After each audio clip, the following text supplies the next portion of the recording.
김용민 브리핑.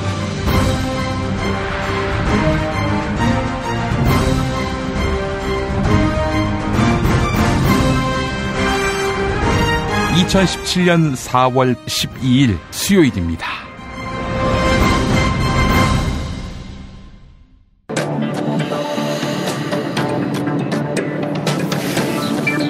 지금부터 21세기 21대 대통령 선거 자유당 대선 예비후보 출마 예정자 김용민의 기자회견이 있겠습니다. 존경하는 국민 여러분, 사랑하는 당원 동지 여러분, 자유한국당 잠재적 대권주자 김용민입니다. 저는 우리 자유한국당 윤리규칙 4조를 읽을 때마다 얼굴이 화끈거립니다. 이런 내용이지요. 당원은 지역감정을 조장하거나 여성 등 사회적 약자를 비하함으로써 국민 통합에 역행하는 언행을 하지 않는다. 네, 노골적인 지역감정 조장이야 과거에 비해서 많이 줄어들었다고 하지요. 그래도 영남 지역주의는 무시할 수 없는 우리 자유당의 정치적 기반입니다. 여기에다가 낮은 성평등 의식은 현존하는 적폐라 할 수 있습니다. 기억하시죠? 조크를 넘어선 성희롱, 나아가 성폭행은 우리 자유당의 부정할 수 없는 민낯이라는 점이요. 더 이야기해서 잔소리입니다만 남성과 여성은 차별해서는 안 됩니다. 이 차별에 대해서 눈 감는 순간 우리는 상식의 세계에서 이미 폐기 처분된 가부장제를 신봉하는 낡은 집단이 됩니다. 물론 이런 논란이 일어날 때마다 우리 자유한국당은 사상 최초의 여성 대통령을 탄생시킨 성평등의 표본인 정당이다, 이렇게 반박합니다.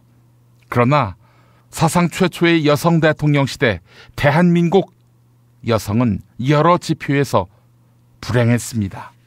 지난해 10월 세계경제포럼이 발표한 2016 성격차 지수 순위에서 한국은 144개 나라 가운데 116위로 성평등 수준이 매우 낮았습니다. 대한민국에서 남녀의 임금 격차는 대략 37%입니다. 이 틈 어마어마하지요. OECD 국가 가운데 1위입니다. 동일노동 동일임금의 원칙에서 크게 벗어나는 것입니다. 8시간 노동시간으로 계산하면 여성들은 오후 3시부터 무급으로 일하는 것과 진배 없습니다. 한국 사회 상당수 여성들은 임금 노동 외에도 가사 노동을 병행합니다. 이로 인해서 가정과 직장 모두에서 억울한 시선을 받습니다. 뭐 하나 제대로 하는 것이 없다, 이런 지적을 받고 있는 것이지요. 그래서 직장을 포기하고 경력을 단절하는 여성이 늘어나고 있으니 이건 개인의 불행이기도 하면서 국가의 손실이기도 합니다. 준비된 여성 대통령 시대를 열었다는 우리 자유당, 가슴에 손을 얹고 돌아봅시다. 그 여성 대통령의 여성성은 범죄 혐의로 사상 최초의 파면을 당했을 때 방패로서만 소비되지 않았습니까? 김용민은 말합니다. 이제 보수가 앞장서서 여성이 행복한 세상, 그래서 남성도 행복한 세상을 열어야 한다고.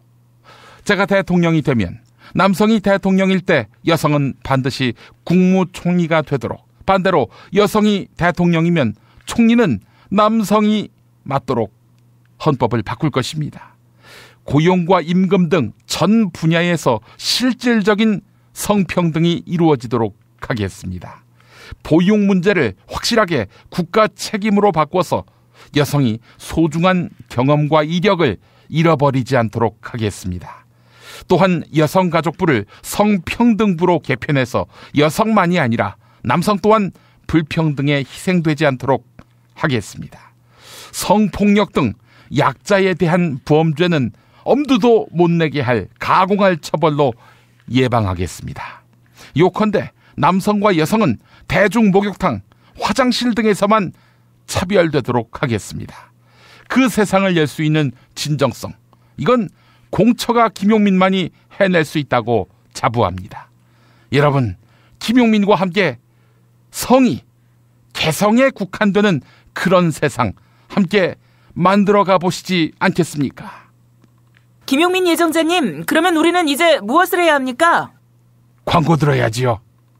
야, 너 홍어 판다 그랬지? 팔지. 근데 홍어가 진짜 그렇게 몸에 좋아? 아니, 끝내준다니까. 우리 엄마 관절염인데? 홍어. 나 숙취는? 홍어. 마누라 다이어트는? 홍어. 큰이모 변비? 홍어. 작은 형 소화불량은? 홍어. 여동생 피부? 홍어. 큰 누나 주름? 홍어. 명절 때 선물은? 홍어라니까. 근데 비싸지? 열라 싸고 열라 맛있는 홍어가 있다니까. 어디? 알싸한 홍어. 네이버 검색창에 알싸한 홍어를 검색하시고 1599-6456.com 혹은 1599-6456 전화 주문도 가능합니다. 하나 더, 알싸한 홍어는 진공포장 택배 배송 판매하며 직접 개발한 특제 소스를 서비스로 드립니다. 충남 금산의 넓은 인삼밭, 정성농장을 일군 농부아버지 이정열 씨. 자연은 노력한 만큼 내어준다. 그 자연의 마음을 알기에 정성농장을 더불어 일구는 아들 이성규 씨도 아버지에게 배운 것처럼 정직하고 또 성실하게. 정성농장 홍삼은 인삼 재배부터 가공 판매까지 모두 책임지고 있습니다. 그래서 대한민국 1등 품질을 자부합니다.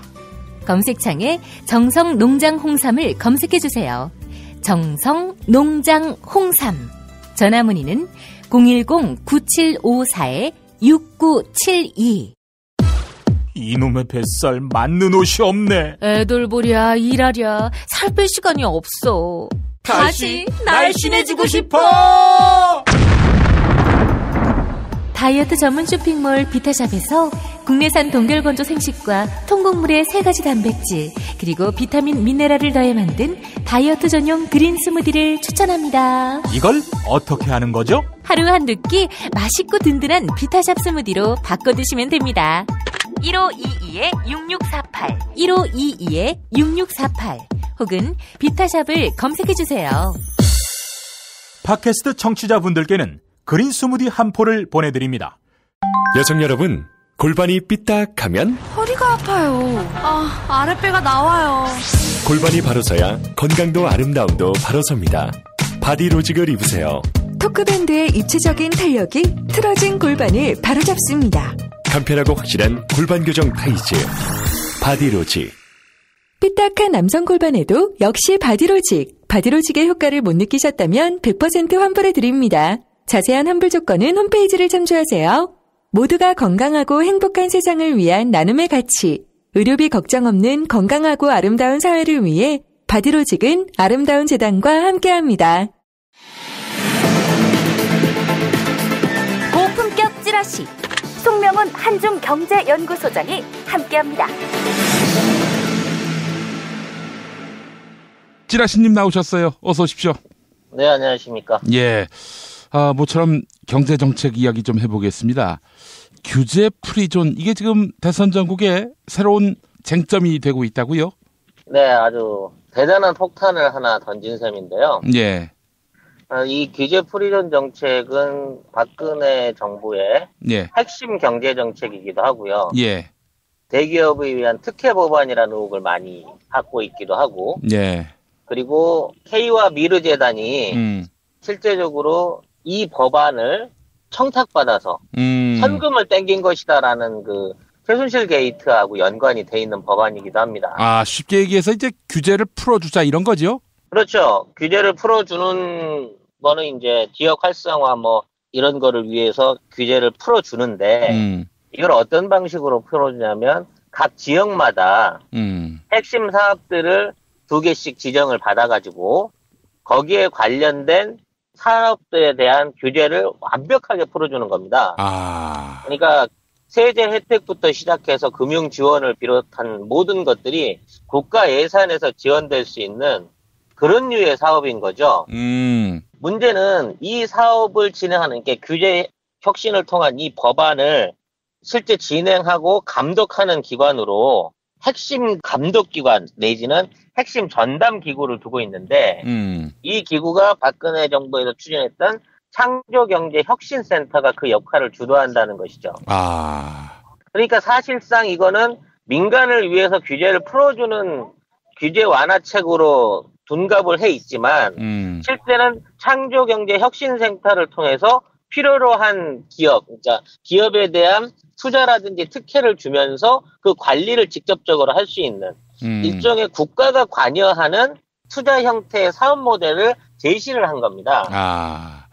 아니 그렇다면은 사실 이게 쟁점이 될 이유가 없는 것이 박근혜는 파면 구속됐고요. 또 뭐 창조경제 치읓자도 지금은 거론조차 할 수 없는 상황이라면은 뭐 규제 프리존 뭐 이건 아예 없애는 게 상식 아닙니까?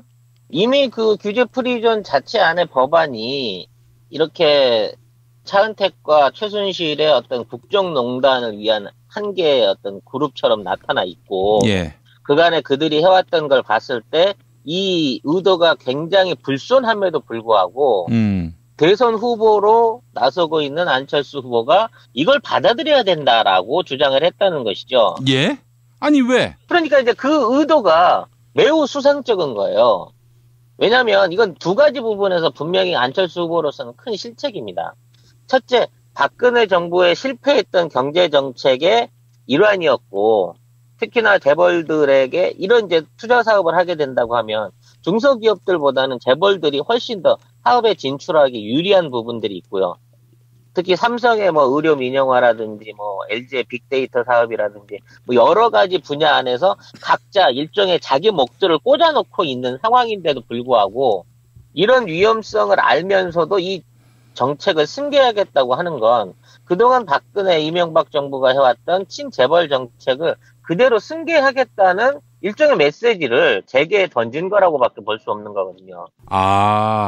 이게 우클릭, 보수화, 중도 표심 잡기 그 일환인 건가요, 그럼? 이건 중도의 표심 잡기보다는 사실상 친재벌적인, 그러니까 기존에 있는 기득권 재벌층을 위한 거대 기업들을 위한 일종의 호의 메시지라고 봐야 될 것 같고요. 예. 이런 부분 안에서 이 정책을 그대로 시행한다고 하면 환경단체라든지 뭐 각 노동단체 지역 쪽에서 중소기업을 운영하시는 모든 분들한테서 막강한 저항을 받게 돼 있거든요. 근데 얼마 전까지만 하더라도 안철수 후보는 민영화에 반대한다.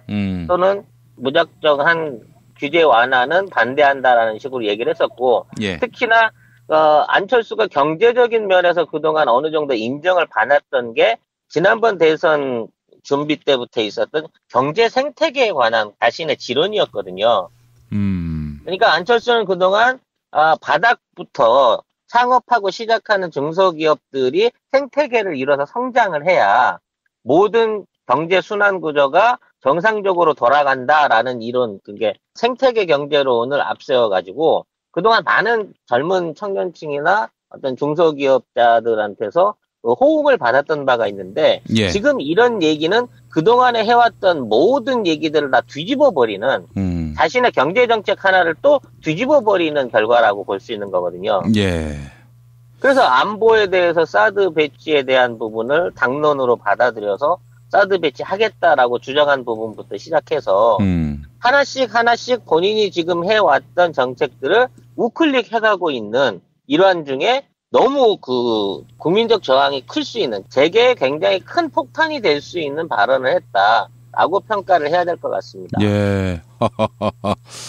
아니 근데 사드 얘기가 나온 김에 문재인 후보도 북한이 추가적인 미사일 실험 발사를 하면은 이 사드 도입하겠다 이런 입장을 또 밝혔단 말이죠. 이건 어떻게 봐야 됩니까?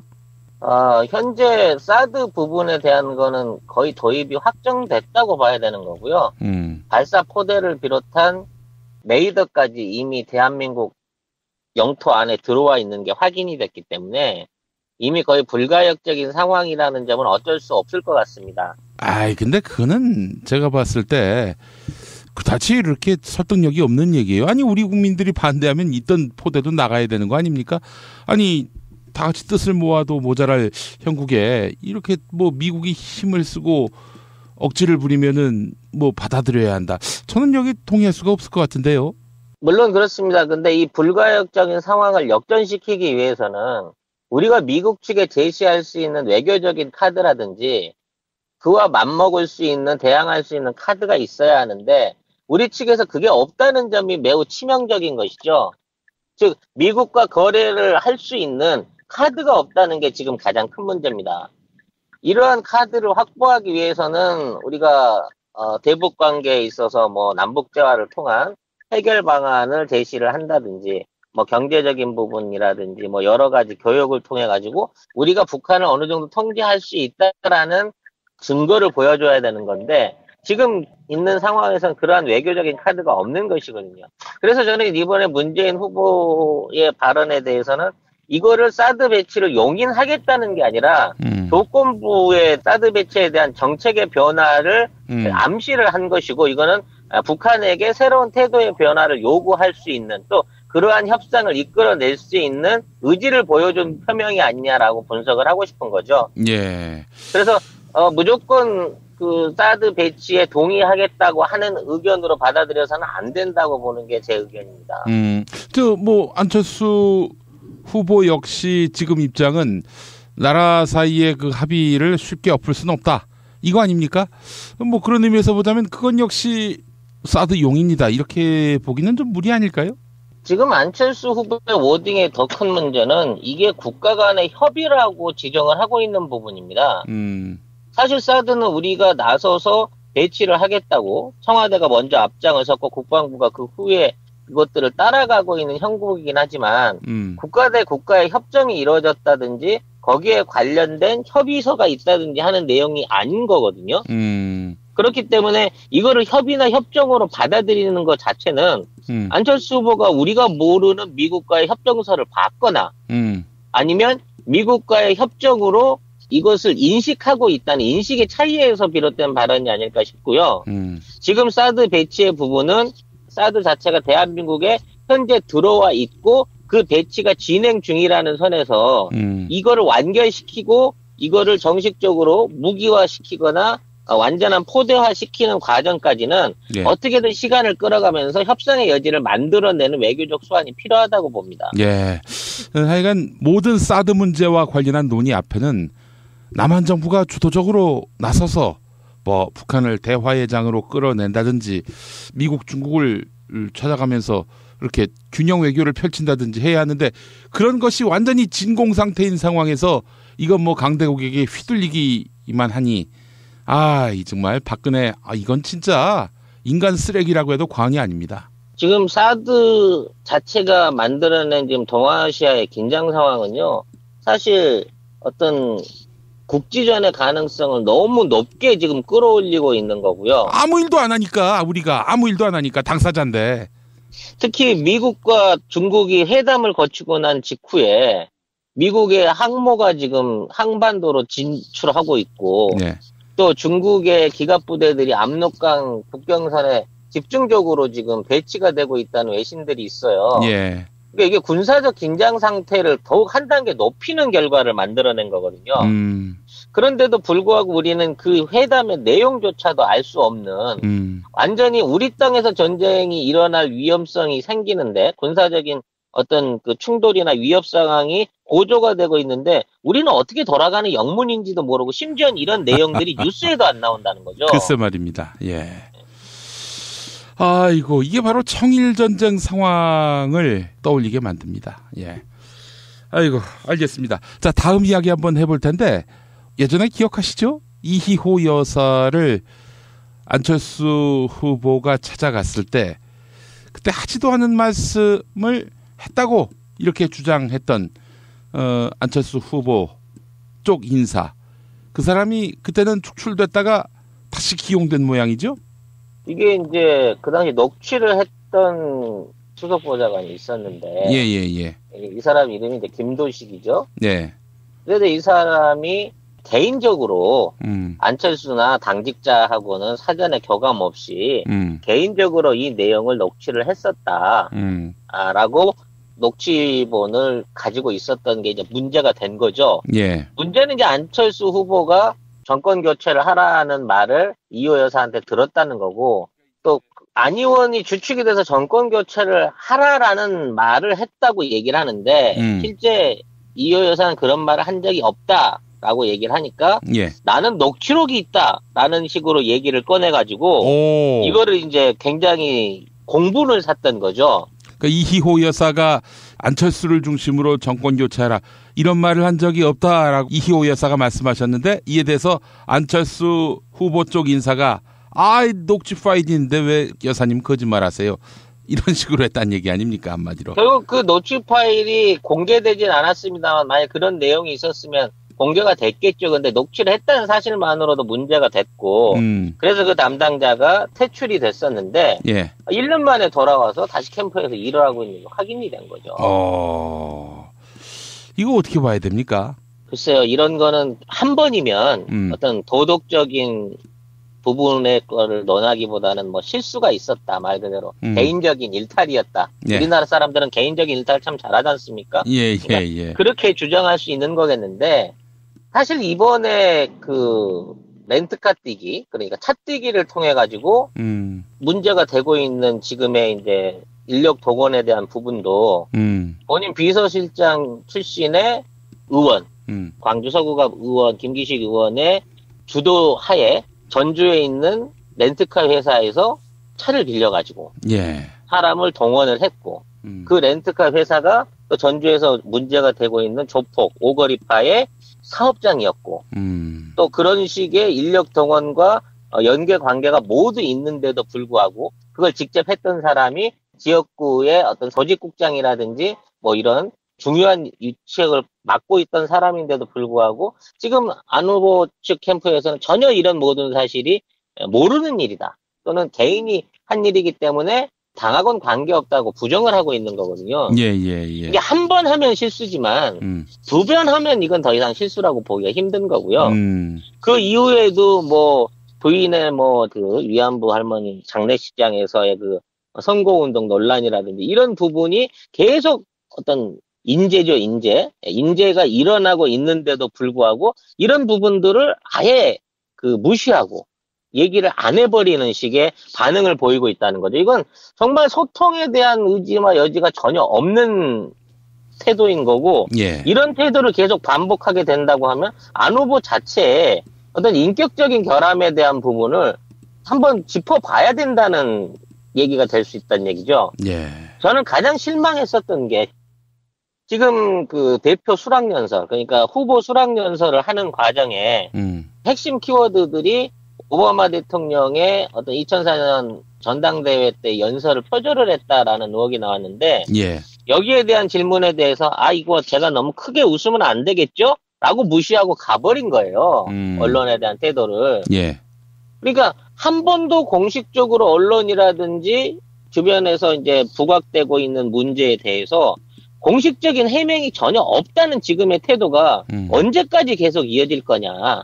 뭐 딸의 재산 공개 문제 부분부터 시작해서 어마어마하게 많은 지금 어떤 의혹들이 들어가지 않습니까? 예. 근데 이 모든 검증을 하지 않으려고 하는 안철수 후보의 태도는 이거 어떤 공직에서는 더군다나 대통령을 하겠다는 사람의 태도로서는 너무 부족한 게 아닌가라는 비난을 받을 수밖에 없다는 거죠. 예. 참 답답합니다. 이 안철수 씨 이야기를 들어보면 워낙에 그 분칠, 화장, 포장 이런 것들이 많이 된 박근혜한테 나중에 속은 기분이라고나 할까요? 왜 그런 기시감이 들지요? 사실 안철수라고 하는 사람이 전개에 나타난 이후로는 너무 꽃길만 걸었던 것 같습니다. 뭐 어떤 선거구의 선정에 있어서도 뭐 부산으로 가라든지 좀 더 험지에서 출마를 하라는 어떤 주변의 권유를 물리치고 전혀 생각지도 하지 못한 노원 쪽에서 이렇게 출마를 해서 당선이 된 부분도 있고 그 과정에서도 그곳에서 지역구로 터잡았고 또 불이한 판결로 결국 삼성 봐주기 판결로 의원직을 잃은 노회찬 의원한테 전화해가지고 그냥 안부만 묻고 끊더니 뭐 내가 이 지역구를 가겠다고 양해를 구했다 이런 거짓말로 또 포장을 했었고요. 안철수 씨가 이거 그렇게 해서 또 이 지역구의 국회의원이 됐고요. 그렇게 해서 또 재선까지 했죠. 그래서 저는 이거 보면서 말이죠.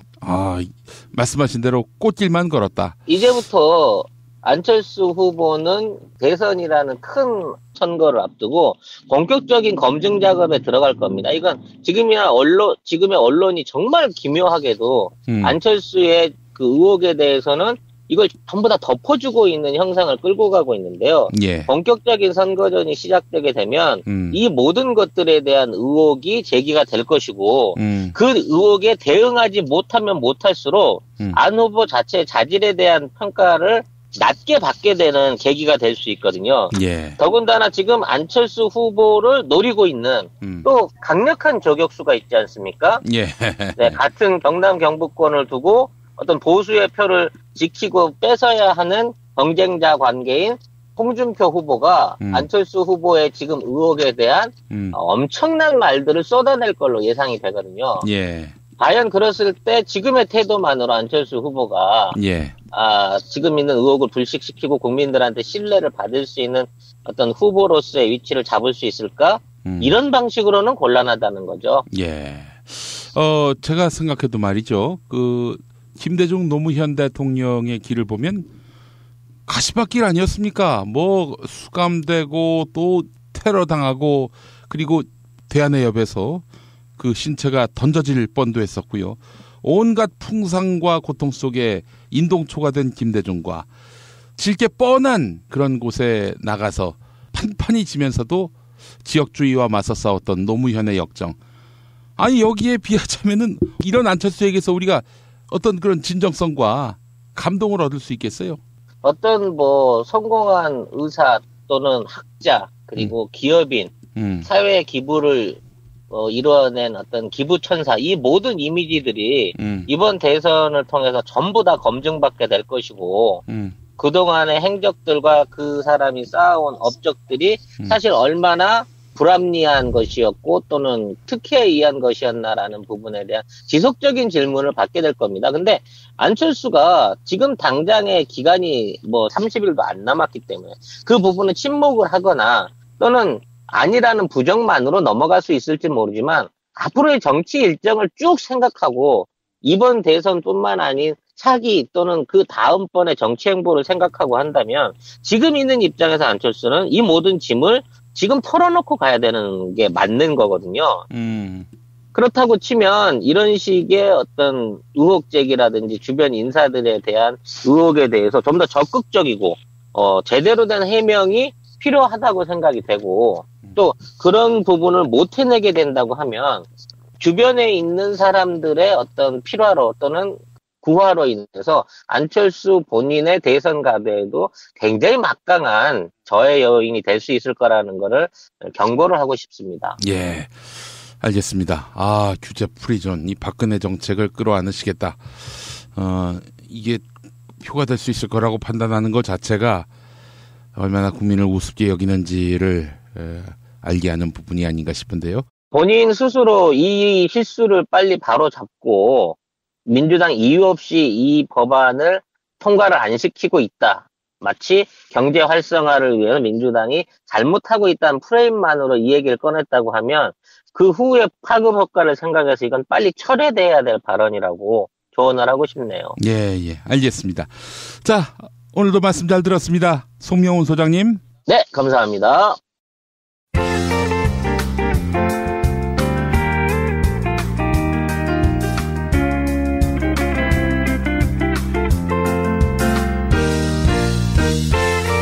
여러분 안녕하십니까? 지금부터 전국 16개 시도교육청과 무관한 2017학년도 뉴스 듣기 능력평가를 시작하겠습니다. 수험생 여러분께서는 팟캐스트의 음량을 알맞게 조절하여 주시기 바랍니다. 모든 문제는 한 번씩만 들려드리니 잘 듣고 지시에 따라 물음에 답하시기 바랍니다. 이제 시작하겠습니다. 박씨, 나 또 왔어. 뭐, 잘 지내? 이거 웬일이야? 해가 서쪽에서 떴나? 당신이 웬일로 나를 이렇게 환대하나? 그동안 내가 너무 과하게 물을 몰아붙인 것 같아. 이게 웬일이지?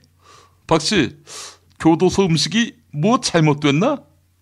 아니면 구속된 이후 주사를 안 맞아서 제정신으로 이쯤 되면은 톡 하고 쳐야 하는데. 뭐 예전엔 내가 아니야. 이러면서 또 한 대 치려고. 뭐 철수를 부탁해. 철수를 부탁하다니? 무슨 철수? 안철수? 알잖아. 유승민이 단독으로 안 되는 거. 응? 저 홍준표는 통제불능이고. 무가 중심을 잡고 안철수 유승민 단일화를 해줘. 안철수 유승민 단일화? 아니 그게 쉽나? 그니까 부탁하는 거 아니야? 응? 문재인이가 되면 무슨 일이 벌어지겠어? 나만 죽어? 다 죽지 씨발. 응? 이명박이도 죽고. 철수가 탄력받을 때 심 실어줘. 응? 사람이 현실 감각이 있어야지. 뭐 그러면은 뭐 한 가지 조건이 있어. 박씨 우선 나한테 사과해. 사과? 그래 미안해. 사과할게. 잘못했어. 이걸로는 안 되겠는데. 삼성동 집 나한테 내놓지? 삼성동 집? 알았어. 순실이가 준 건데 뭐 흉가가 꼭 필요하다면 가져가. 소유권 이전 문제는 지만이 시킬게. 그래? 그렇더라도 말이야. 그동안 내가 수모당한 거 생각하면 화가 이걸로는 다 풀리진 않지. 박씨 그 스위스에 묻어둔 돈 반띵하자고. 철수가 대통령 되면 박씨는 사면될 거고. 뭐 그때 나하고 스위스로 갔어. 이 씨발 새끼야. 배리어를 권리로 알아 이 족같은 새끼가. 씨발. 박씨 스위스의 수도가 어딘지 아나? 뜬금없이 수도는 알지. 1번 베른, 2번 스와질랜드, 3번 스위스 시티, 4번 제네바, 5번 취리히.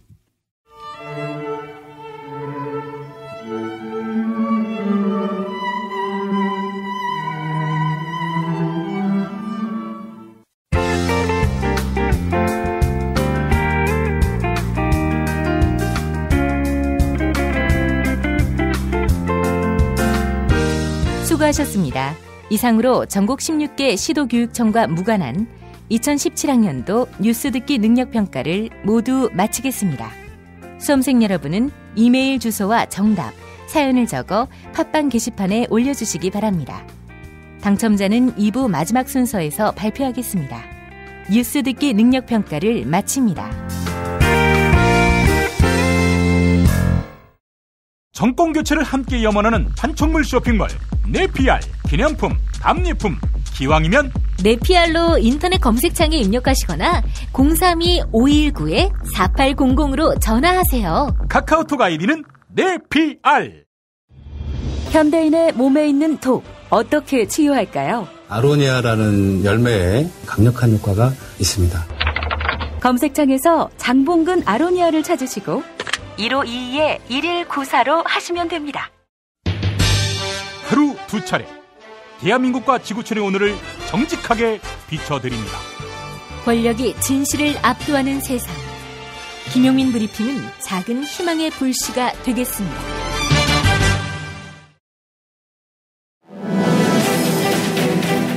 전문가의 시각으로 세상을 보여드립니다. 뉴스의 정석. 지난 토요일 미국이 칼빈슨 항공모함 전단을 한반도 주변에 배치했습니다. 중국이 반발하고 있죠. 당연히. 동북아시아 긴장이 고조되고 있는데 북한이 미사일 실험을 또 하면은 미국이 폭격할 것이다. 이런 외신 보도가 이어지면서 한반도 4월 위기설이 퍼지고 있습니다. 자, 오늘 뉴스의 정석 시간에는 평화와 통일을 여는 사람들, 평화통일연구소 유영재 연구위원을 연결하겠습니다. 여하간 미군에 관한 최고 전문가라고 해도 과언이 아닙니다. 자, 유영재 위원님 나와 계시죠? 네, 안녕하세요. 예. 미군 문제와 관련해서 최고의 전문가다. 제가 이런 표현을 썼는데 과찬이죠? 네, 과찬입니다. 자, 우리 이형재 위원님 시작하자마자 제가 매기는 것 같아서 너무 죄송하고요. 예. 그건 사실이니까요. 아니에요. 정말이에요. 제가 그동안 여러 연사들 만나 뵙지만 우리 이형재 위원님만큼 이렇게 질문을 던졌을 때 바로바로 안 나오는 게 없으시니까 뭐 제가 봤을 때는 최고 권위자 맞습니다. 자, 이형재 위원님, 일단 칼빈슨 항공모함이 이게 도대체 어느 정도의 그 항공모함인지 어떤 위협이 될 수 있는 항공모함인지 좀 설명해 주시겠습니까? 미국의 항공모함이라고 하면 쉽게 말하면 소규모의 전쟁을 치를 정도의 그러니까 소규모 나라들의 군사력을 맞먹을 정도의 그런 이제 막강한 전력을 가지고 있죠. 미사일이라든가 항공기라든가 뭐 이런 여러 가지 이제 전력들을 가지고 있어서 그거 자체로 소규모 전쟁을 치를 정도의 그런 이제 그 전력을 갖추고 있기 때문에 그런 칼빈슨호가 이제 한번 주변에 이제 진입한다고 하는 것은 북 입장에서 볼 때는 심각한 위협으로 받아들이게 되는 거죠. 제가 지금 구글에서 칼빈슨 항공모함을 검색해 봤는데 야, 이거 정말 대단한데요? 이 전투기가 몇 대를 실려 있는지? 최소한 아마 80여 대 정도를 실을 수 있는 것으로 알려지고 있고요. 거기서 이제 발진을 해서 북한을 이제 폭격한다든지 이런 것들을 할 수 있기 때문에 북으로서는 엄청난 위협이 되는 거죠. 추진 시스템이 원자로 2기, 비행갑판이 76.4m, 길이가 333m. 이게 그 중국의 최고 항공모함은 또 리아오닝이라고. 비교가 안 됩니다. 중국의 그 항공모함은 이제 초기 작전 성능을 발휘할 수 있을 정도밖에 안 되거든요. 거의 이제 시험 단계를 조금 넘어선 이런 것이기 때문에 미국의 항공모함하고는 비교할 수 없는 겁니다. 보니까 36대밖에 탑재를 못하네요, 보니까.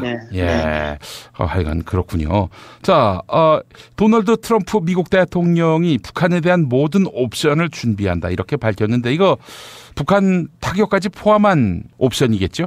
보도들이 많이 나왔죠. 그 미국 이제 의회 청문회나 이런 데서도 이제 모든 옵션을 테이블 위에 올려놓겠다 이런 이제 미국 당국자들의 이제 발언들도 있었고 한데 우리나라에서 이것이 보도되기로는 대북 선제 공격 중심으로 많이 이제 보도가 됐어요. 그런데 실제로 미국이 북한을 선제 공격할 수 있겠는가? 하는 거를 냉정히 따져보면 결론부터 얘기하면 가능성은 낮다 이렇게 봐야 될 것 같아요. 가능성이 낮다. 아니 온갖 그 위협은 다 공갈이었습니까 그럼? 우선 이제 왜 가능성이 낮은지 이런 것들을 좀 살펴봐야 될 텐데 우선 미국이 북한을 선제 공격한다면 핵심적인 시설들을 공격을 해야 될 거 아니겠습니까? 예를 들면 핵 시설이라든지 미사일 발사 시설이라든지 이런 것들을 공격해야 될 텐데 이 핵시설, 미사일 시설들이 어디 있는지 잘 모른다는 거예요. 이게 이제 1994년도 1차 북핵 위기가 있었을 때 당시 미국 국방장관이 페리 장관이었는데 그 사람이 이른바 서지컬 스트라이크라고 외과 수실직 타격을 영변 핵시설에 이제 하려고 구체적으로 준비를 했다가 일보 직전에 이제 그만둔 바가 있는데 피해가 너무 크다 해서 그분이 이제 그렇게 얘기를 했어요. 94년과 지금 비교할 수 없다. 왜냐하면 북의 핵시설이 어디 있는지 모른다. 그렇기 때문에 만약에 공격을 했을 때 핵무기로 반격을 당할 수 있기 때문에 실현 가능성이 없다 이렇게 얘기를 했거든요.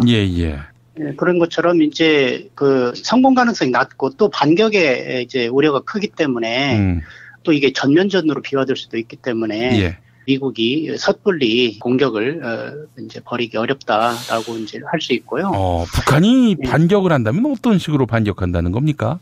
예를 들면 주한미군 시설이라든지 주일미군이라든지 뭐 이런 데들을 얼마든지 공격할 수 있지 않겠어요. 그리고 한국군도 거기에 만약에 참가를 하게 된다면 한국군에 대한 또는 남한에 대한 공격도 이제 하지 않을 수 없게 되겠죠. 그렇게 되면 설사 핵무기로 공격을 하지 않는다 하더라도 예를 들면 서울 시내 그 도시가스관이 얼마나 많이 매설이 돼 있습니까? 그런 것들이 폭발되면 어떤 파괴력을 가질지 그리고 뭐 핵 발전소가 많잖아요. 예. 거기에 이제 만약에 떨어진다고 하면 뭐 핵과 같은 그런 피해가 이제 발생할 수 있기 때문에 이런 걸 쉽게 상정하기 어렵다 하는 것이고. 아이고. 2004년도 같은 경우에 합참이 전쟁이 벌어졌을 때 어떤 피해가 발생할까 이제 연구를 한 바가 있거든요. 예. 개전 일주일 내에 230만 명이 사상한다는 그런 결과 보고를 낸 바가 있어요. 그렇기 때문에 이런 피해를 감수하고 미국이 북한을 선제 공격한다 이렇게 상정하기 어렵고 또 한 가지는 국제법 위반 문제, 전쟁 책임 문제가 나서게 돼요. 지금 미국이 시리아를 공격을 했잖아요. 화학무기를 사용했다 해서 이것에 대해서 지금 러시아가 침략이다 이렇게 규정을 하고 있거든요. 유엔 결의라든지 이런 것들이 없이 그리고 상대방의 공격이 없이 다른 나라를 공격하게 되면 침략이라는 그런 규정을 당하게 되기 때문에 선제 공격하는 것은 쉽지 않다 하는 것이고 또 한 가지 중요한 것은 트럼프 외교안보 진영이 모든 옵션을 검토한 후에 군사적 공격을 우선순위에서 배제했다는 보도가 나온 바가 있어요. 그렇기 때문에 선제 공격 가능성은 현재로서는 낮다 이렇게 봐야 되지 않을까 싶고 하지만 문제는 이것 자체로서 북에 대한 무력의 위협에 해당하는 것이어서 유엔 헌장에 보면 무력 위협도 금지하게 하도록 되어 있거든요. 그리고 우리 7천만 결의를 핵전쟁 위험의 볼모로 이제 삼게 된다고 하는 점에서 이것은 우리로서는 받아들이기 어려운 그런 사태죠. 그래요. 그 참 위협하는 것도 이거는 국제법을 어기는 것이고 선제 공격하는 것도 역시 뭐 국제법으로 문제가 없고 그게 북한이 만약에 반격을 하면은 그 자위권으로 볼 수 있는 거 아니겠어요, 그럼? 물론이죠. 그러니까 공격을 받았기 때문에 받았다고 한다면 반격을 하는 것은 자유권에 해당하죠. 만약에 이제 북한에 대해서 타격을 한다면은 이제 미사일 실험할 때 그거를 이제 요격시키는 뭐 그런 정도 차원에서 군사적 대응에 그 한계가 있겠군요. 그것도 정당화될 수 없죠. 미사일 실험하는 것을 그것을 요격한다고 하면 그런 이제 주장을 한 것에 대해서도 북한이 반발한 바가 있는데 세계 어느 나라가 미사일 실험을 할 때 그것을 요격당한 바가 없거든요. 미국도 미사일 실험 많이 하고 한국도 얼마 전에 그 800km에 이르는 미사일 실험을 성공적으로 이제 한 바가 있는데. 그래요? 네, 물론이죠. 그러니까 미사일 발사, 미사일 실험 같은 경우에는요, 국제법적으로 제약이 없습니다. 다만 핵무기를 실험하고 이런 것들에 대해서는 NPT 이제 핵 확산 금지 조약에 따라서 금지되어 있지, 미사일 발사하는 것은 국제법적으로 금지되어 있지 않죠. 다만 북한의 이제 대륙간 탄도미사일 발사 어떤 실험이라든지 이런 부분들에 대해서 유엔 안보리 결의에 의해서 이것이 금지되고 있기는 하지만 국제법적 규정으로 금지하는 그런 규정은 없습니다. 알겠습니다. 자, 그렇다면은 지금 그 트럼프가 왜 이렇게 중국으로 하여금 이제 민감한 반응을 사면서까지 한반도 문제에 깊숙이 개입하려 하는지 그 맥락을 어떻게 보고 계세요? 그게 이제 중요할 텐데요. 그러니까 실제 선제 공격 가능성이 낮다면 그러면 미국 왜 이렇게 다방면적인 전방위적인 군사적 압박을 강화하는가 이런 것은 핵심적으로 보면 이런 군사적 위협을 통해서 북한과 중국에 대한 어떤 정치적 압박을 가하기 위한 것으로 봐야 되지 않을까 이렇게 생각을 하고요. 그렇다면 이제 그것은 북에 대한 미사일이나 핵 실험을 하지 말라는 굴복을 요구하는 것이거나 그다음에 중국에 대해서 북한에 대한 압박을 강화하라는 요구거나 그다음에 이제 장차 있을 수 있는 북한과의 협상에서 유리한 고지를 점령하기 위한 그런 포석이 아닐까 이렇게 생각합니다. 그 중국이 이런 미국의 속 다 보이는 압박에 휘둘릴까요? 어떻게 보세요? 그러니까 이제 문제는 미국의 의도가 관철될 수 있느냐 문제인데 중국이나 북한이나 다 이것에 대해서 반발하면서 중국이 이제 병력을 도중 국경지대에 뭐 전진 배치한다거나 북한도 이제 선제 공격 이야기가 많이 나오니까 선제 공격의 권리는 너희들만 있는 게 아니다. 우리도 선제 공격 권리를 가지고 있다. 이렇게 얘기를 하니까 문제는 북한이나 중국이 미국이 요구하는 대로 굴복해주면 좋겠지만 자기들의 어떤 주권이나 자존심 이런 것들이 있는데 미국이 그렇게 압력을 가한다고 굴복을 할 것이냐. 문제는 그게 아니고 사태가 오히려 악화된다는 거죠. 그렇죠. 알겠습니다. 자, 그렇다면은 지금 한반도 문제와 관련해서 우리 정부는 지금 현재 무정부 상태 아닙니까? 그렇죠. 권력 공백기나 다름없는데 이럴 때 이렇게 트럼프가 우방이자 혈맹으로 통하는 한국 정부의 새 정부가 들어서기 전부터 한반도 안에서 주도권을 쥐려하는 행태, 이거는 동맹에 대한 결례 아닌가요? 그렇죠. 그러니까 지금 이제 뭐 전쟁 위협을 가하는 문제도 그렇고, 뭐 사드 배치 문제도 그렇고, 말씀하신 대로 지금 권력 공백 상태인데, 불난 집에서 자기 이익을 챙기기 위해서 뭘 이렇게 해보려고 하는 이런 것은 우리 국민들 입장에서 볼 때는 자존심이 상한 일이기도 하고 우리 주권과 평화 이런 것들에 이제 침해를 당하는 것이기 때문에 미국이 그렇게 하는 것은 자기 이익을 위해서 이제 그런다고 하겠지만 우리 국민들 입장에서 볼 때는 받아들이기 어려운 쉽게 용인하기 어려운 그런 일이라고 봅니다. 예. 유영재 위원님, 사드 문제 이야기를 방금 언급하셨는데 국민의당 안철수 대선 후보가 사드 배치 반대 입장이었는데 나라와 나라 사이의 협약 아니냐, 합의 아니냐 이러면서 이제 찬성으로 돌아서는 그런 대세고요. 다 그냥 찬성으로 돌아섰다고 해석을 합니다. 어떻게 보세요, 이 부분? 한마디로 말해서 안철수 후보가 정직하지 못하다 이렇게 생각합니다. 이것이 안철수 후보가 내세웠던 새 정치인가 이런 생각이 들기도 하고요. 예. 먼저 이제 안철수 후보는 합의문이 있다 이렇게 얘기를 했거든요. 그런데 그 합의문이라고 하는 것은 작년 10월 달에 한미 안보협의회라고 하는 매년 열리는 국방장관이 대표로 참가하는 회의가 있어요. 예. 여기서 이제 공동 성명을 발표했는데 18개 항목 중에 한 항목에 사드 배치 공약을 재확인한다. 이 내용밖에 없는 거예요. 이것은 합의문이 아닙니다. 사드 배치에 대한 합의문이 아니죠. 한미 간에 지금 법적 구속력을 갖는 어떤 합의문도 없어요. 저희가 국방부랑 외교부 이런 데 이제 전화 걸어서 물어보기도 하고 정보공개 청구를 해서 확인을 했는데 한미 간의 용역 결과 보고서 외에 소장급이 서명했다는 거예요. 별 2개짜리가. 이거 외에는 어떤 합의문도 없다라고 하는 것이 국방부의 공식 입장이에요. 그런데 합의문이 있다라고 얘기하는 것은 사실과 다른 얘기이고요. 예. 그다음에 이제 안철수 후보가 그때 당시 SCM, 그걸 이제 한미안보협의회로 SCM이라고 하는데요. 예. 이때가 이제 10월 20일 날이었는데 이때 이제 국방장관 사이에 이런 합의를 했기 때문에 이것은 국가 간 합의고 이것을 이제 존중해야 된다. 그래서 그 뒤에 자신의 입장이 바뀌었다라는 식으로 얘기를 했거든요. 예. 그런데 문제는 10월 20일 이후에도 안철수 후보가 정확히 11월 13일인데 매일경제에서 보도를 했는데 그때도 사드 배치 반대한다는 입장을 밝혔다는 거예요. 그러니까 마치 10월 20날 한미 국방장관이 합의를 했기 때문에 그거를 이제 상황이 바뀌었고 그것에 따라서 자기 입장이 바뀌었다 이렇게 얘기를 하고 있는데 그것도 사실과 다르다는 거죠. 그뿐만 아니라 국가 간 합의이기 때문에 존중해야 된다. 되짚을 수 없다. 이렇게 얘기를 하잖아요. 예. 그런데 그렇다면 지금 안철수 후보는 한일 위안부 합의에 대해서는 외교 참사이고 폐기가 마땅하다 이렇게 얘기를 하고 있거든요. 예. 그러면 이거는 국가 간 합의가 아닌가. 한일 외교부 장관들이 언론 앞에 나와서 다 발표를 한 내용이거든요. 이것도. 예. 그럼 이것은 어떻게 할 것인가 하는 문제죠. 그 국가 간 합의라 하더라도 어떤 조약이나 어떤 협정도 수정이나 폐기 조항이 있습니다.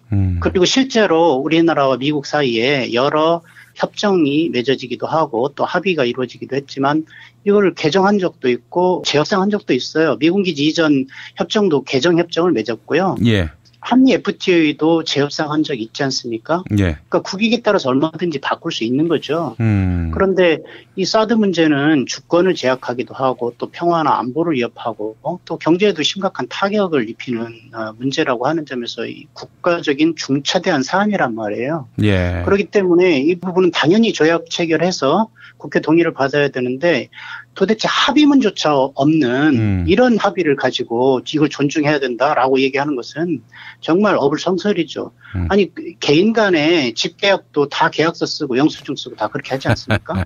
그런데 이런 중대한 문제를 아무런 합의문도 없는 법적 구속력을 갖는 합의문도 없는 이런 합의를 가지고 이걸 존중해야 된다라고 하는 것은 정말 언어 도단이다 이렇게 생각을 하는 거죠. 예, 그래요. 아니 우리 유영재 위원님이 지난 시간에 3월 2일에 나오셨는데 이제 그때 저희한테 사실상 처음 알려주셨어요. 한미 간 합의 없이 사드가 결정됐다고. 그리고 나서 이제 그게 이제 회자가 됐고 김재동 씨가 또 행사에서 안철수 의원 앞에서 이게 합의서가 있습니까? 라고 물었고 안철수 의원은 본 적이 없다고 그랬죠. 본 적이 없다고 했고요. 예. 아니 그래도 무슨 합의를 운운하는지 참 어처구니가 없습니다. 예. 안철수 후보가 국익을 제일 중시해야 된다 이렇게 얘기를 했잖아요. 그런데 과연 이 사드 배치가 국익에 부합하는 일인가? 저는 국익에 정면으로 반하는 일이라고 보거든요. 그런데 이런 국익에 반하는 일을 말을 바꿔가면서 이거를 정당화하는 이런 것은 왜 그런가 하는 의문이 들지 않을 수 없는 거예요. 그래서 안철수 후보가 이 대통령이 되기 위해서 국익을 내팽개쳐서라도 대통령이 되고자 하는 미국과 보수 세력에 잘 보여서 대통령 되겠다고 하는 그런 사적 욕망으로 국익을 내팽개친 게 아닌가 하는 이런 생각이 들어서 정말 실망스럽습니다. 지금 단계에서 국민의당은 사드 반대 당론을 바꿔서 사드 찬성으로 간다 이랬고요. 더불어민주당 문재인 대선 후보는 북한이 6차 핵실험을 하면은 그때는 사드 배치가 불가피하다 이렇게 이야기를 했는데 글쎄요. 사드 배치가 북한에게 핵 억제력으로 작용할 수 있을까요? 만약 6차 핵실험을 한다고 하면 이미 장비가 들어가 있잖아요. 그런데도 핵실험을 한다는 것이기 때문에 아무런 억제력이 되지 않는다라고 하는 것을 명백히 드러내 보여주는 것이죠. 설치를 하진 않았기 때문에 북한이 위협으로 안 느낀 건 아닐까요? 설치를 한다 하더라도 북의 핵무기와 사드 남한 배치 이것은 직접적 연관이 없어요. 핵심적으로 북이 핵무기를 개발한 것은 미국의 초당적 위원회인 아틀란틱 보고서 이런 데를 보면 미국의 대북 위협에 대한 위기감을 느껴서 북이 핵무기를 개발한다 이렇게 얘기를 하고 있거든요. 그러니까 미국에 대한 어떤 그 대미 핵 억지력 이런 것으로서 이제 그 핵무기를 개발하는 것이기 때문에 사드를 남한에 들여온다고 해서 이게 북의 핵을 이제 못하게 하지 할 수 없고 또 설사 배치한다 하더라도 북에서 남으로 날아오는 미사일을 사드로 막을 수가 없거든요. 그거야 뭐 상식에 해당하는 문제가 됐습니다. 그래서 핵 문제를 들어서 지금 여러 차례 걸쳐 사드 배치 뭐 이렇게 쭉 추진하는 것이 북의 핵실험 또는 미사일 실험을 핑계로 해서 이루어지고 있지만 사실은 사드를 배치하는 것은 북한을 핑계로 하지만 사실은 중국을 겨냥한 것이거든요. 그런데 우리가 이 한미 당국의 어떤 의도에 노란하는 것이다 이렇게 봐야 되겠죠. 자, 사실 우리가 이제 머리로 이성으로는 미국이 북한을 상대로 폭격하기 어렵다라고 짐작합니다만은, 근데 이게 또 머리 이성으로만 헤아리기 힘든 것이 트럼프가 만만치 않은 어디를 튈지 모르는 여하간 하여튼 상상을 초월하는 그런 사고의 소유자이기 때문에 예측 불허의 인물이란 말이죠. 행여라도 미국이 극단적인 선택을 하게 된다면 우리가 우려하고 있는 한반도에서의 군사작전에 돌입한다면 중국은 어떻게 반응할지 이거 한번 좀 전망해 주시면서 오늘 순서를 마무리 지어야 할 것 같습니다. 이게 단발성의 어떤 군사적 조치로 끝나느냐 아니면 이게 확전으로 넘어가느냐 이거에 따라 다를 수 있을 텐데요. 전쟁이라고 하는 것은 우발적 요인들에 의해서 소규모 전투가 전면전으로 확전되기도 하고, 재래전이 핵전쟁으로 이제 비화되기도 하기 때문에 미국은 의도해서 그냥 그 단발성의 어떤 군사적 공격만 하겠다라고 생각을 했다 하더라도 북한에서 이것을 그렇게 받아들이지 않고 이 반격을 가하게 되면 점점 이제 이 군사력 사용이 에스컬레이트 되지 않겠어요? 그렇습니다. 그러면 전면전으로 비화될 가능성을 배제할 수 없는 거예요. 그렇다고 한다면 이제 전면전이 벌어져서 한미 당국군이 북한에 진입을 한다든지 이렇게 되면 중국으로서도 이것을 용납하지 않겠죠. 그렇게 되면 제2의 한국전쟁이 벌어지게 되는 겁니다. 근데 문제는 한국전쟁 때도 엄청난 피해를 당했지만 그때에 비해서 이 한미 당국의 군사력, 북한의 군사력 비교할 수 없을 정도로 이게 신장이 됐거든요. 이 살상력이나 파괴력이. 그렇기 때문에 한반도에서 전쟁이 벌어진다고 한다면 그것은 민족의 공멸이다. 이렇게 봐야 되는 것이고 그런 점에서 보면 이것은 반드시 막아야 된다. 그래서 북도 핵무기를 내려놓고 미국도 북에 대한 적대 정책을 내려놔서 서로 한반도의 비핵화를 이루고 평화협정을 체결하는 방향으로 대화와 협상을 통해서 이 문제를 해결해야지 군사적 공격이나 압박이나 이런 것들을 통해서 해결할 수 없다고 하는 것이 역사적으로 입증이 됐습니다. 그래서 대화와 협상을 통해서 이 문제를 해결하는 방향으로 한미 당국과 북한이 모두 서로에 대한 공격적인 말과 행동을 중단하고 대화와 협상의 분위기를 마련해야 된다 생각합니다. 알겠습니다. 유영재 위원님 오늘 말씀 너무나 감사했습니다. 고맙습니다. 술자리 많은 연말연시, 가뜩이나 속상한 세상. 새싹당 콩차를 선물하세요. 가격이 착해서 김영란법에 저촉되지 않습니다. 새싹당 콩차는 남자를 위한 차. 서면 보고용으로 아주 좋습니다. 서면 보고용. 서면 보고. 전창걸닷컴에서 구매하세요. 전화문의 070-8635-1288, 070-8635-1288.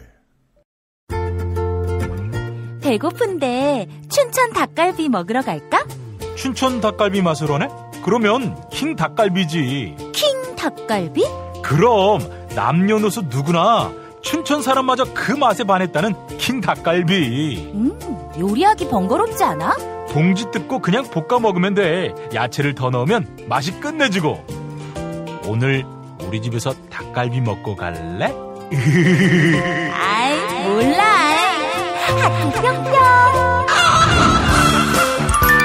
깨끗한 국내산 닭만 씁니다. 그래서 최고의 맛 킹 닭갈비. 국내 최초 짜장맛, 파스타맛 킹 닭갈비도 출시됐습니다. 전화 주문은 032-556-3770 032-556-3770.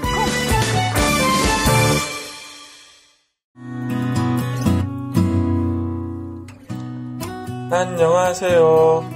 조광래 중고차 돌아온 오늘의 한마디.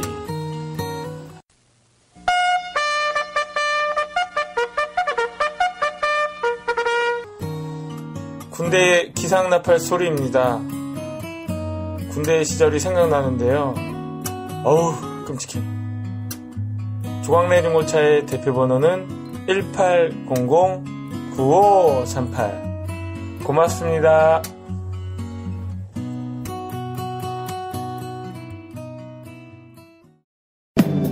진실은 반드시 밝혀진다고. 무엇이 진실입니까? 대통령이라고 하는 지위를 진실을 밝히지 않는 데에 역이용해서. 김보영 아나운서가 함께합니다. 아프니까 팩트다. 안녕하세요. 아프니까 팩트다. 김보영입니다. 4월 한반도 위기설이 퍼지고 있습니다. 미국이 칼빈슨 항공모함 전단을 한반도 주변에 배치하면서 긴장이 고조되고 있는데요. 먼저 미국 틸러슨 국무장관의 미국과 중국의 정상회담 결과 발표를 들어보겠습니다. China will find ways to exercise influence over North Korea's actions to dismantle their nuclear weapons and their missile technology programs. 중국은 북한이 핵과 미사일 프로그램을 해체하도록 영향력을 행사하는 방법을 찾을 것입니다. 이같이 밝히며 틸러슨 국무장관은 중국이 북한 핵에 대한 행동에 동의했다. 이렇게 덧붙였는데요. 이에 따라 외국계 기업이 철수를 준비한다거나 북한 김정은 노동당 국무위원장이 망명한다는 소문이 퍼졌습니다. 또한 미국이 북한 폭격을 준비한다는 우려도 제기됐는데요. 과연 사실일까요? 먼저 증권가에서는 외국계 기업들이 한국 투자금을 빼내기 시작했다는 소문이 돌았습니다. 실제로 1분기 한국에 대한 미국의 직접 투자 신고액은 약 35% 줄었는데요. 이에 대해 유럽계 은행의 고위 임원은 한국 금리가 낮아져 수익이 안 나기 때문이라고 설명했습니다. 이미 통상적인 북한 관련 이슈는 시장에 영향을 주지 못한다는 것입니다. 또한 북한 김정은 노동당 국무위원장의 망명설은 가짜뉴스였습니다. 중국이 김정은에게 망명을 압박한다는 내용인데요. 소문의 출처는 재팬비즈라는 일본의 온라인 매체였습니다. 해당 게시물은 인터넷 등에 떠도는 내용을 짜깁기한 수준이었습니다. 마지막으로 미국의 북한 선제 타격 가능성이 제기됐는데요. 국방 전문가와 외교 전문가들은 우려할 필요가 없다고 입을 모았습니다. 현재 남한에 체류 중인 미국인은 30만 명입니다. 미국이 전쟁을 하려면 이들을 먼저 대피시켜야 하는데 현실적으로 불가능한 일입니다. 한국 정부의 협조를 필요로 하기 때문입니다. 또한 한국 대통령의 동의 없이는 한국군이 움직이지 않기 때문에 미국의 독자적인 전쟁은 어렵다는 분석입니다. 한반도 주변에 항공모함 칼빈슨호를 배치한 것은 북한을 협상장에 끌어내려는 의도로 읽힙니다. 지금까지 아프니까 팩트다였습니다. 민중의 소리 이완배 기자와 함께하는 경제의 속살. 민중의 소리 이완배 기자 만나겠습니다. 이완배 기자님. 네, 안녕하십니까. 예. 자, 오늘 어떤 얘기 해볼까요? 예, 방송 들으시는 분들 기준으로는 엊그저께겠죠. 4월 10일에 안철수 후보가 규제 프리존 법에 대해서 찬성 입장을 밝혔다는 그 보도에 대해서 말씀을 드리려고 합니다. 그렇지 않아도 앞선 시간에 찌라시님이 열분을 토했던 사안이기도 한데. 그런가요? 그렇지만은 이완배 기자님의 시선으로 이 문제 한번 짚어봤으면 좋겠다는 생각도 들고 굉장히 중요한 문제 아닙니까 이게? 네, 제가 그 브리핑을 드리겠습니다만 이 뉴스를 보는 순간에 이건 좀 너무 나갔다 싶었습니다. 그러니까 제가 한때 그래도 국민의당이 야권이었고요. 그리고 저하고 생각은 완전히 다르긴 하지만 안철수라는 정치인이 박근혜 정부를 비판하는 입장의 정당 대표였던 걸 제가 믿었거든요. 근데 제가 착각했던 생각이 이제 들더라고요. 그러니까 지금 국민의당과 안철수 후보가 재벌들의 수건 산업이었죠. 규제 프리존법 통과를 주장했다는 건데 이러면 이제 진보 진영하고는 저는 루비콘 강을 건넜다고 생각을 합니다. 그리고 진보 운동 진영의 일원이라고 스스로를 생각하는 사람으로서 지금부터는 안철수 후보에 대한 모든 예의를 철회를 할 생각입니다. 이렇게 나온다면 이쪽도 안철수를 이명박, 박근혜하고 동급으로 대하고 거칠게 싸울 수밖에 없습니다. 실제로도 이 규제 프리존이라고 하는 것이 박근혜가 싼 똥인데 그렇지 않습니까? 그렇습니다. 네. 그러니까 우선 일단 제가 기사부터 좀 소개를 해드리겠습니다. 이게 10일이죠. 중국 대학 상공회의소에서 안철수 후보가 특강을 열었습니다. 이 제목이 공정성장과 미래 이렇고요. 거기서 지금 규제 프리존법이 국회에 있는데 저를 포함해서 이게 안철수입니다. 저를 포함해서 국민의당은 통과시키자는 입장이다. 민주당에서는 막고 있다. 이렇게 발언을 했고요. 규제는 개혁해야 하지만 감시는 강화해야 한다. 이런 발언도 했습니다. 4차 산업혁명 시대에 많은 신기술들을 활용할 여러 가지 가능성이 많은데 규제가 발목을 잡는 부분들이 굉장히 많다. 이렇게 발언을 했고요. 제가 제일 황당했던 대목은 여기입니다. 규제는 철폐해야 한다. 다만 환경과 안전 관련 규제는 강화해야 한다. 이렇게 발언을 했다는 거예요. 그러면서 더불어민주당이 규제 프리존법을 막고 있는 이유가 있을 것이다. 특별한 이유가 없다면 저는 통과시키는 것이 옳다고 생각한다. 이렇게 발언이 정리가 됐습니다. 저는 처음에 제가 이걸 읽으면서요. 제가 뭘 잘못 읽은 줄 알았어요. 그래서 진짜 한참 들여다봤습니다. 왜냐하면 정치인으로서 규제를 풀어야 한다. 말할 수 있습니다. 또 정치인으로서 규제 프리존법을 통과시키자고 주장할 수도 있어요. 저는 반대하겠지만요. 그런데 황당한 건요.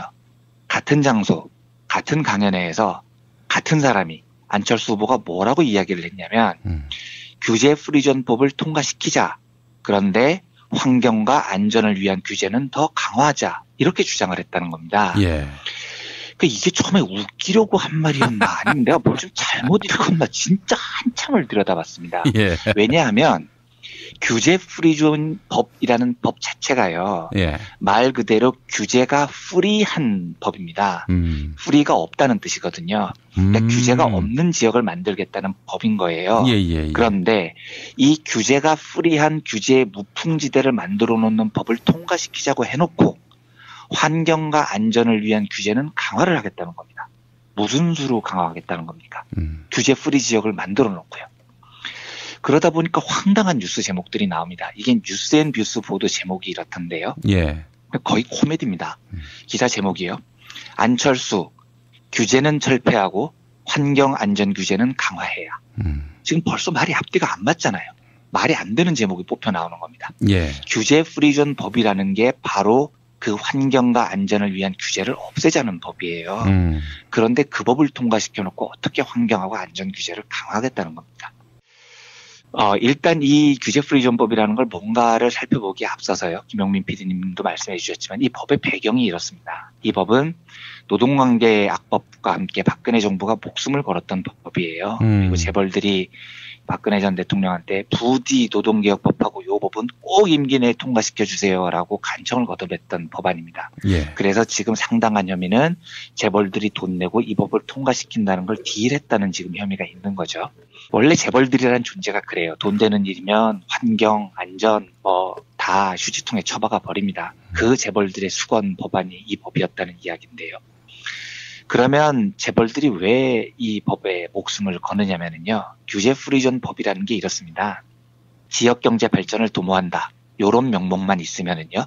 전국 14개 지자체에서 27개 전략 사업으로 선정만 되면 이 산업에 대해서는 규제를 거의 없애버려요. 그야말로 규제가 프리해집니다. 예. 그래서 특정 산업이 지역 전략 산업 이렇게 선정만 되면 요 분야에 진출한 기업은 규제는 아예 없고요.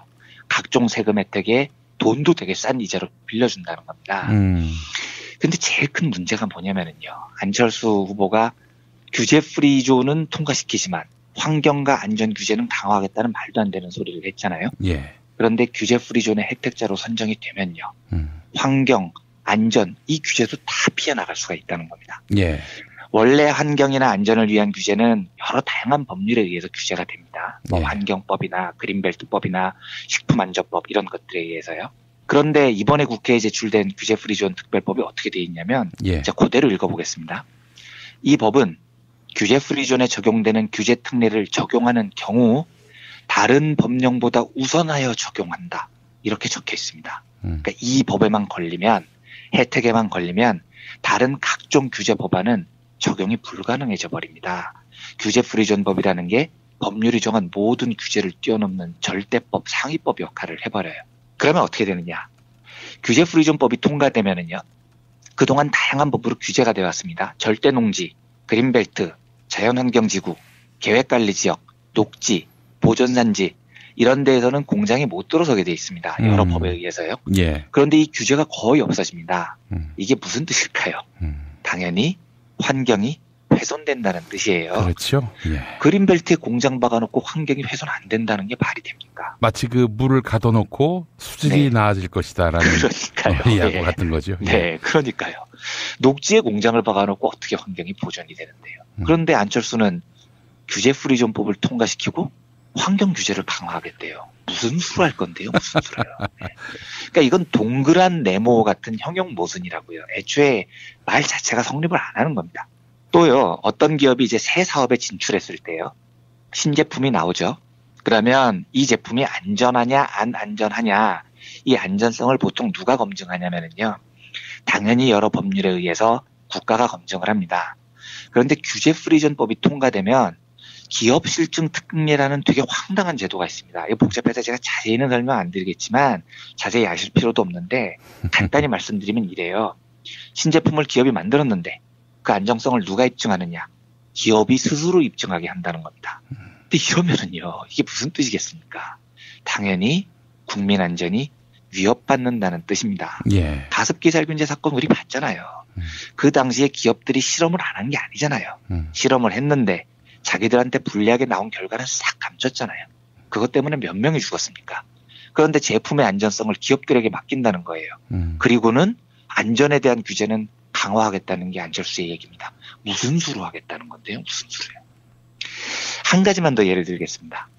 규제 프리존법에는요. 의료법도 건드리는 대목이 있습니다. 만약에 규제 프리법을 적용받잖아요. 그러면 원래 병원에서는 이제 부대 사업을 합니다. 뭐 장례식장, 식당, 뭐 건강보조식품 이런 걸 하는데 다 돈벌이를 위한 거죠.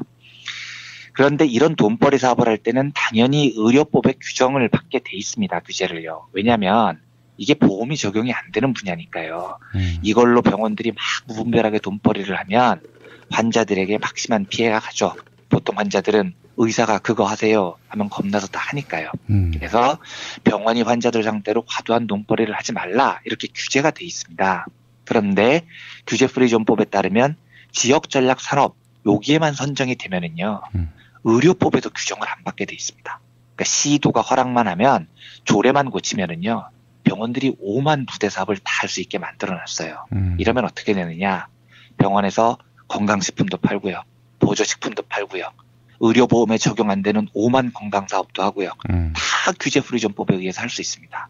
이게 뭐냐면 결국은 병원 영리사업을 무한정 늘리는 거고 결국은 영리병원을 도입하겠다는 거죠. 병원에게 돈벌이의 기회를 주겠다는 겁니다. 하나만 더 예를 들겠습니다. 프리존법 65조에 이런 게 있습니다.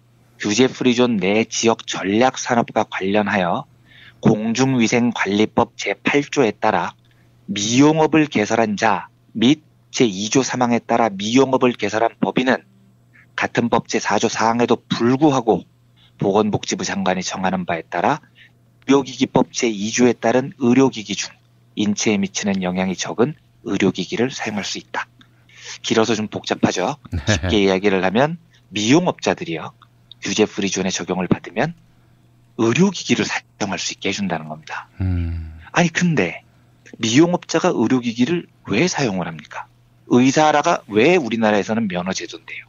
제가 의사들의 기득권을 인정하자는 게 아니고요. 의사에게 면허를 주는 이유는 국민 건강에 대해서 전문 지식이 있는 자만이 사람의 생명을 다룰 수 있게 하도록 하기 때문입니다. 예. 그런데요. 규제 없앤다고요. 미용업자들에게 의료기기를 사용하도록 허용을 하면은요. 무면허 진료 행위 하라는 거랑 뭐가 다릅니까? 쌈마이 의사들 만드는 겁니다. 미용업자들에게. 그리고 이게 뭘로 번지겠어요? 예. 결국은 불법 미용 시술로 번질 수밖에 없는 겁니다. 제가 얼마 전에 그 세월호 사건을 이야기하면서 우리가 규제를 대하는 근본적 태도에 대해서 한번 말씀을 드린 적이 있는데요. 예. 제가 느끼는 규제가 있다면 예. 풀어야 되겠다고 생각을 할 수도 있어요. 그런데 풀어야 되겠다고 생각한다면 그 규제가 어떤 규제인지를 놓고요. 토론을 거쳐야 됩니다. 이게 필요한 규제인지 아닌지, 없어도 되는 건지 여러 시민사회의 의견을 들어보고요. 정말로 별 필요도 없고 기업 활동에 방해가 되면 그거 하나를 규제를 없애면 되는 겁니다. 근데 규제 프리존법이라는 건 그런 거 다 닥치고요. 예. 그냥 규제라는 걸 통째로 다 없애겠다는 발상이에요. 근데 안철수 후보가 이걸 지금 찬성한다는 겁니다. 이건 뭐냐면 그냥 재벌 따까리 되겠다는 이야기인 겁니다. 네. 제가 좀 근본적인 이야기를 다시 한 번 더 드리고 싶습니다. 이명박이 그랬죠. 예. 비즈니스 프렌들리 한다고요. 예. 규제들 다 뽑아버린다고 했죠. 네. 그래서 무슨 일이 벌어졌나요? 기업들 돈 벌어준다고 고용 규제를 완화했습니다. 무슨 일이 벌어졌냐면 비정규직이 쏟아졌습니다. 유통기업들 돈 벌어준다고 규제 풀어줬죠. 대형마트 진출 규제도 풀었습니다. 무슨 일이 벌어졌습니까? 골목 상권이 아작이 나버린 겁니다. 이제는 재벌들이 떡볶이, 김치, 순대도 만들어요.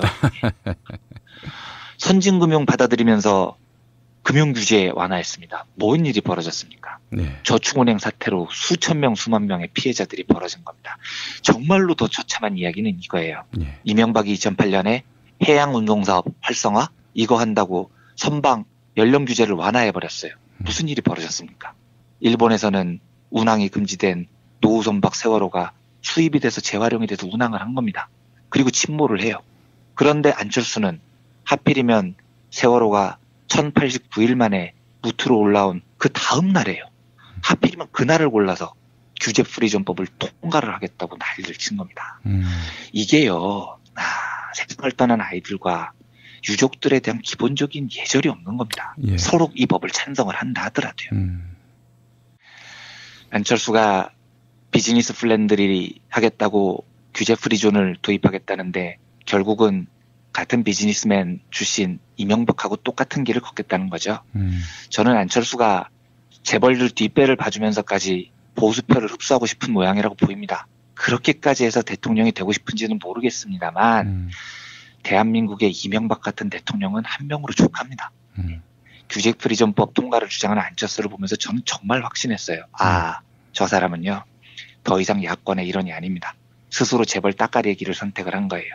그렇다면 저는 이걸 진보운동 진영에게 하는 선전포고로 받아들일 수밖에 없습니다. 그래서 저는 이 기사를 보면서 이제부터는 상당히 거친 언어로 안철수와 국민의당을 재벌 이중대로 규정을 하고 시각이 바뀌기 전까지는 아주 거칠게 싸워나갈 생각입니다.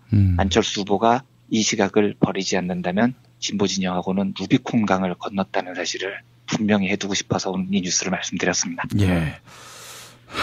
참. 이명박 씨가 2011년에 했던 말이 이렇습니다. 네. 안철수 현상. 당시에는 신드롬처럼 번졌지 않습니까? 네. 안철수 현상에 대해서 이제 기자가 물어보니까, 안철수 현상. 올 것이 왔다라고 생각이 들었다.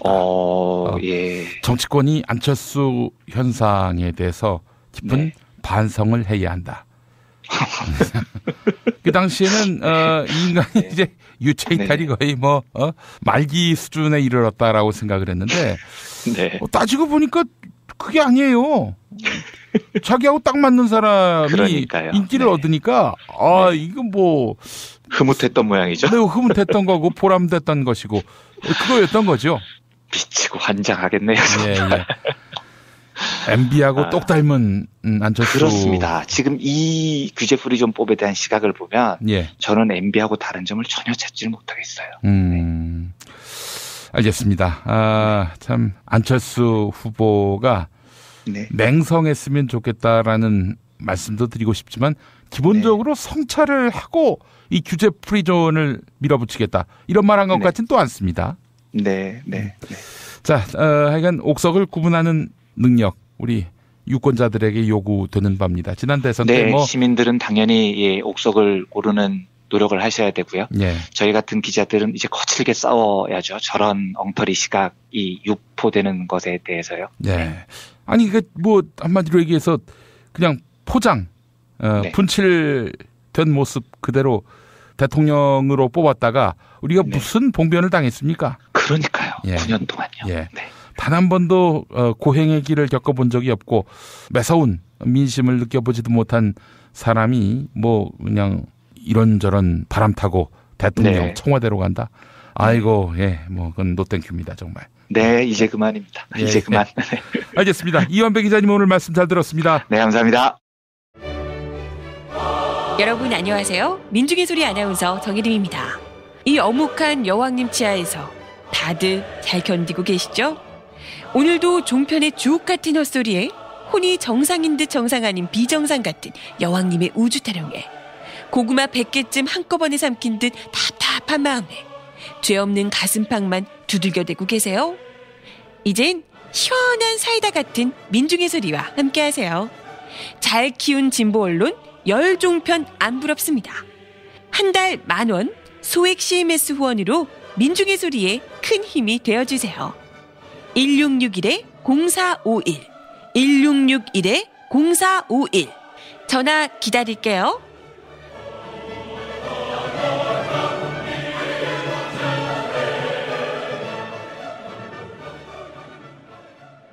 살다 보면 꽃 주문할 일이 생깁니다. 1566-0263 네이버에서 검색된 사이트보다 최대 2만원 싸게 해드립니다. 좋은 사람과 플라워 1566-0263 잊지 마세요.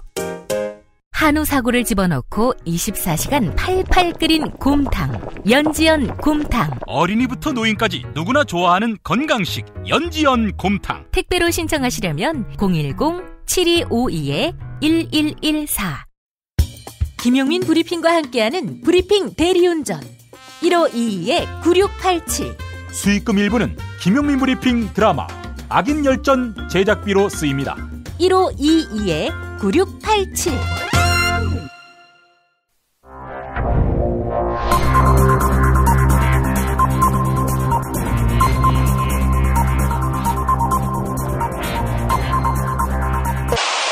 단기국 논평 제2의 박근혜, 남자 박근혜 등 20대 대선 후보들 칭찬 릴레이의 시발점 박근혜 동지께서는 박 동지의 변호사 수임을 거절한 변호사들에 대한 강도 높은 국가적 중대 조치를 취하실 계획을 표명하시고 구체적인 공격 방침을 제시하시었다.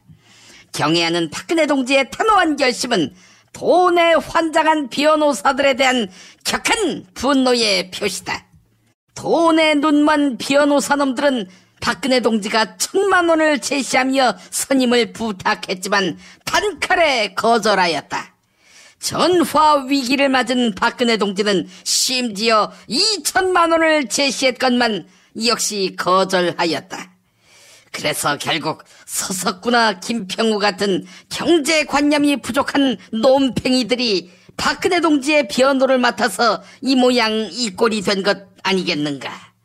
서울 구치소에서 1,440원짜리 식사를 하는 독거노인 박동지의 간절한 요청을 거절한 변호사놈들은 박동지를 참을 수 없이 모독하고 우롱하고 천추의 한이 될 망동의 다름 아니며 처절한 대가를 자초할 악수 중에 최악수의 다름 아니다. 또한 변호사업계에서는 탄핵 심판을 변호하기 위해서는 최소한 3억은 받아야 한다는 말들을 짓거리고 있는데, 그렇다면 지난 11월부터 6개월 동안 500만 원, 즉 최저임금만 받고 일하는 유영하는 호구의 핫바지란 말인가. 돈에 눈먼 변호사들은 유영하 동지를 변호사 상도덕을 파괴하는 뉴트리아 취급을 하는 것은 박근혜 동지에 대한 체질적인 거부감과 적개심을 노골적으로 드러내는 추호도 용납 못할 포악무도한 도발 행위에 다름 아니다. 이제라도 변호사놈들은 박근혜 동지를 찾아가 참회의 눈물을 흘리며 세상을 떠난 집사람의 언니, 즉 처형에게 도끼를 들고 집들이 갔다가 검찰 수사를 받게 된 조선일보 방상훈 동생 방용훈 꼴만은 나지 않게 해달라고 이 말을 땅에 찍고 반성해야 할 것이다. 아울러 국선 변호인처럼 무료 변론을 약속해야 할 것이다. 만약 거절할 시에는 박근혜 동지의 치솟는 분노와 청천 동지의 탄압의 불벼락을 피할 수 없게 될 것이다. 김용민 브리핑이 선정한 오늘의 칼럼은 한겨레 석진환 법조팀장의 배지 않는 칼잡이들입니다. 2년 전 정윤회 국정개입 문건 수사 당시 한겨레 취재팀 메모에 이런 게 있었다. 승마협회, 그거 정윤회 부인 쪽이다. 최순실이 청와대 무시로 드나들었다는 거잖아. 당시 검찰 수사팀에서 흘러나온 말들이다. 검찰은 농단의 실체를 눈치챘지만 박근혜 대통령 주변 털끝 하나 건드리지 못했다. 검찰 권력 서열 2위인 서울중앙지검장으로서 그 수사를 지휘했던 이는 바로 김수남 현 검찰총장이다. 그때 제대로 했다면 검찰총장은 못 됐겠지만 자신을 임명한 대통령을 구속하는 짓궂은 운명은 피했을 것이다. 국민도 이렇게 허망한 배신감에 치를 떨지는 않았을 것이다. 검찰이 당당하게 면죄부를 발행하는 특허를 유지하고 있는 건 독차지한 권한이 많아서다. 그 특허의 핵심 원천 기술은 다름 아닌 기소 독점권, 영장 청구를 포함한 수사 지휘와 종결권 등이다. 식재료 선택부터 밥상 차릴 권한, 또 밥상을 차리지 않을 권한까지 한 조직이 쥐고 있으니 국민이 제대로 된 밥상을 받을 리 없다. 오랜 기억을 끄집어내는 건 바야흐로 다시 검찰개혁을 둘러싼 길고 험난한 싸움판이 열리고 있어서다. 주요 대선 후보가 예외 없이 고위공직자 비리수사처 신설과 검경수사권 조정 등 검찰의 독점권 권한을 해소하겠단다. 그러나 누가 되든 쉽지 않을 것이다. 노무현 정부 때도 그랬다. 공수처와 수사권 조정을 추진했지만 검찰과 국회, 언론 등 기득권의 강력한 저항을 넘지 못했다. 두고 보시라. 이제 본게임이 시작되면 고위공직자 비리수사처, 즉 공수처가 또 다른 무소불위 권력이 된다.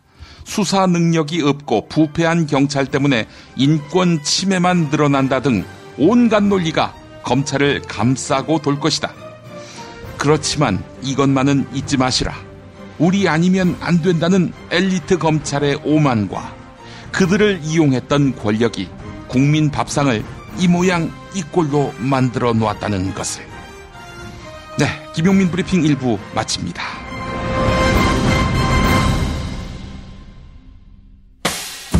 김용민 브리핑과 함께한 시간 어떠셨어요?